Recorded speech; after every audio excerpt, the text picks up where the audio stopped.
Alright, hello everybody. Here I got this is a cylinder out of a Mul-T-Lock clone, TSS brand. I took the cylinder out because I'm planning on picking this and gutting it, and I didn't feel like leaving it in the body. So today I got my dimple picks from Southord, and I didn't really like the handle they give you.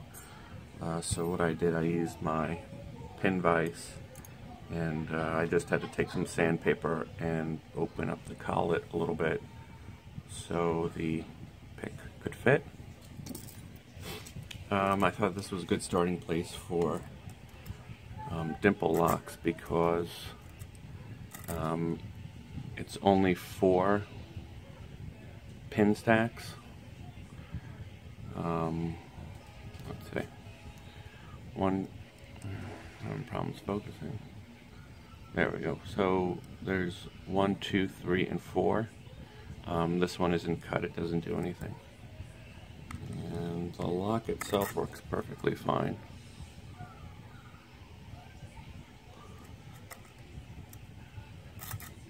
Yeah, the key works great.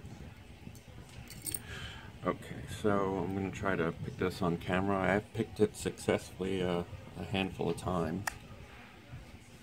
This is my first type of dimple pick I ever used, but it's not too difficult. So I'm going to use this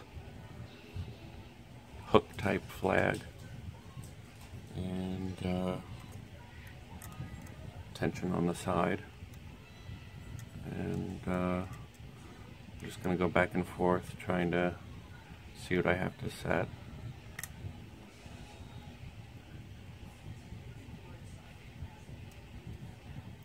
I think I'm going to round it off a little more to make it easier to go underneath the pins, because sometimes it could get stuck.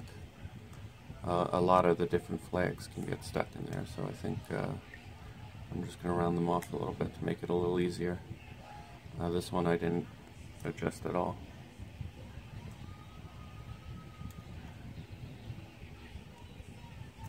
Alright. It's a lot different than a standard pin tumbler lock, these dimple keyways.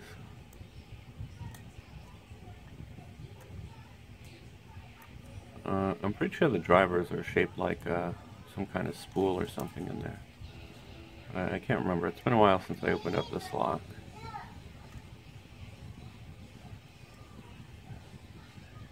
See, sometimes you're trying to pull forward. See, right now I can't go anywhere. And you kind of have to wiggle out. It's easy to get stuck behind the pins.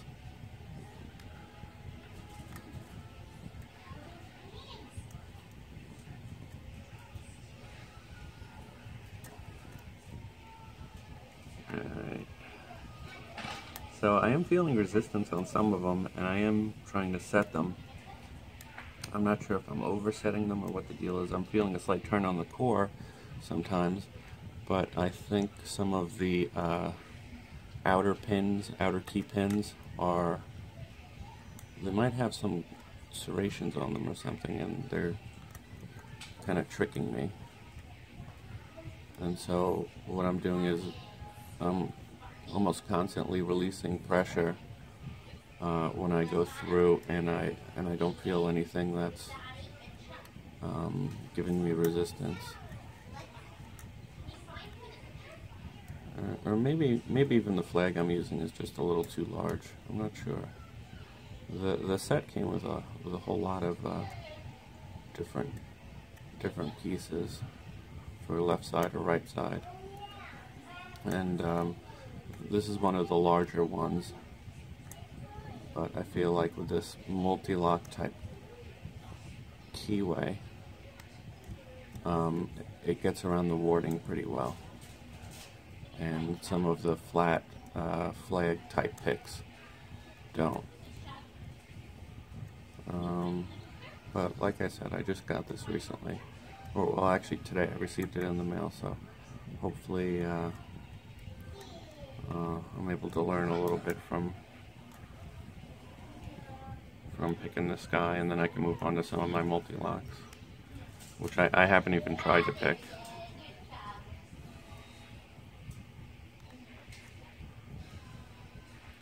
Even though this is a knockoff brand, it's actually a pretty nice cylinder. It's machined really well. And so is the lock body. Okay, so I got some more. There we go. It's not open yet. Okay, so what I've done here was I picked the outer pins to the shear line, and now that was the harder part. Now I just have to pick the remaining inside pins. So I'm just going to go back and forth, and there we go. See which one was stuck. Say it's easy to get the pick stuck in there. Alright, so that's done. I'm going to lock it up. The inner pins are locked on the cylinder. I think that's going to make it easier to get, but I'm not sure. I might have to lock it back up and then use the key, because I do have the key. Okay. So this is the best part, the C-clip. Let's see where we are. I don't think this one's too easy for me. Let's see. Some of them are really tough. Alright, so that one wasn't that difficult. And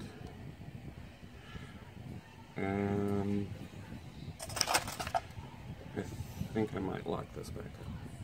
Or no, I have to turn it off of here.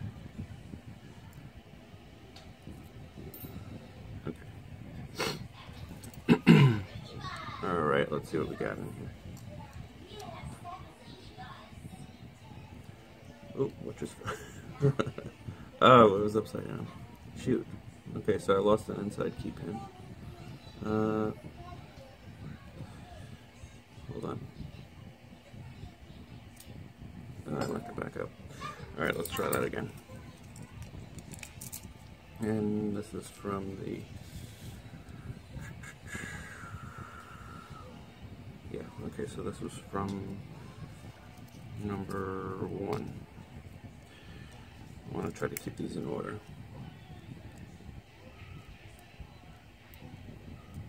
Oh, what have I done here?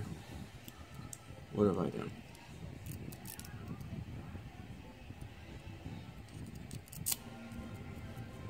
Oh, you know what? I completely screwed this up, because that key pin fell out and I pushed it back in. Now the lock is stuck on that on the first driver,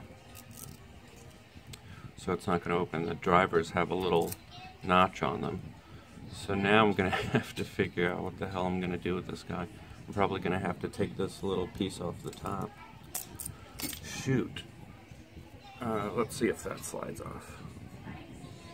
These things happen. Okay. So I'm going to have to do this the ugly way. Try not to eject any of these springs out. Alright, so here's the rest of number 1. I can't believe I did that. Alright, here's number 2.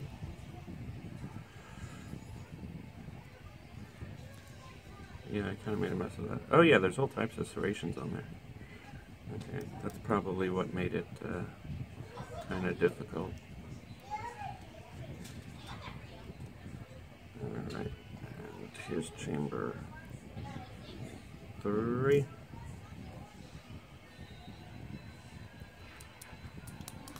Oop, don't want to get that mixed up.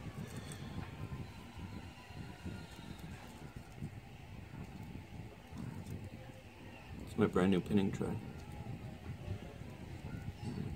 Just got this also. Alright, and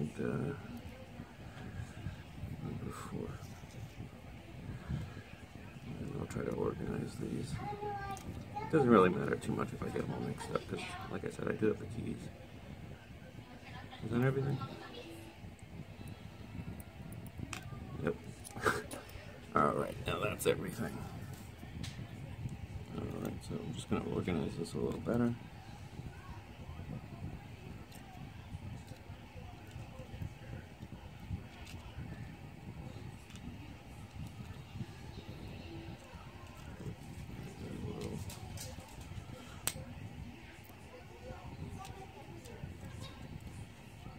Yeah, it looks like all of the main what do I want to call them, main drivers, the actual drivers, have serrations in them. The key pins don't. Let's take a look at that. Okay, and then these inside pins are a little thicker at the top so they don't fall through. Okay. So here are the outside pins, inside pins, and these drivers are pretty cool. They have all these serrations in them. See? And like I said, it is machined pretty well for a somewhat inexpensive lock, although I don't remember how much I paid for this guy. Alright, so that's everything. Oh, thanks for watching. I'm going to clean up this mess, and hopefully I'll get an actual Mul-T-Lock picked within the next couple of days. I'll try to work on that one next. Alright, thanks for watching.